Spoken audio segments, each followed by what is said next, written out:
உங்கள் பேர் என்னம்மா? என் பேர் பாண்டி தேவிங்க மேடம். எங்கேருந்து வரீங்க? நான் சிவகாசியிலேருந்து வரேங்க மேடம். சரிம்மா, இது டிவி ப்ரோக்ராம்னு தெரியும்ல உங்களுக்கு? தெரியுங்க இது மேடம். டெலிகாஸ்ட் ஆகும். சரி அதுக்கப்புறம் உங்கள் முகம் எல்லாருக்கும் தெரியும், உங்கள் சரி. விஷயங்கள் எல்லாம் வெளியில் இருக்கிறது உங்களுக்கு தெரியும். சரி. அதை பற்றி உங்களுக்கு எந்த ஆக்ஷேபனையும் இல்லையே?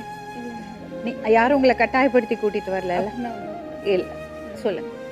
நான் சிவகாசியிலேருந்து ரிசர்வ் லைன்லேருந்து வந்திருக்கேன். எனக்கு ஒரு பையன் ஹேண்டிகேப்டாக இருக்கான், ஒரு பொண்ணு வேறு இருக்கா மேடம். அந்த பொண்ணு 9th படிக்குது.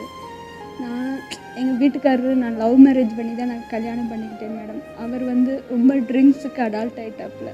எவ்வளவோ நாங்களும் அந்த ட்ரிங்க்ஸை க்யூர் பண்ணுறதுக்கு நாங்களும் எங்கெங்கேயோ கூட்டிகிட்டும் போனோம் மேடம். எந்த இதுலேயுமே அவர் இது பண்ணுறது மாதிரியே இல்லை. சரின்னு சொல்லிட்டு நான் எங்கள் அம்மா வீட்டில் இந்த பையன் வர வர பெரிய வயலாகிட்டே வந்தேன். பிறவிலே கொஞ்சம் இதாக தான் மேடம் இருந்தேன். பிறவிலேயே நானும் எங்கெங்கேயோ ஹாஸ்பிட்டல் எல்லா இடத்துக்கும் நானும் தூக்கிட்டு போனேன். மெட்ராஸு எங்கே எல்லா இடத்துக்கும் தூக்கிட்டு வந்தேன். என் நாத்தனார்கள் எல்லாருமே கூட பார்க்க தான் செஞ்சாங்க.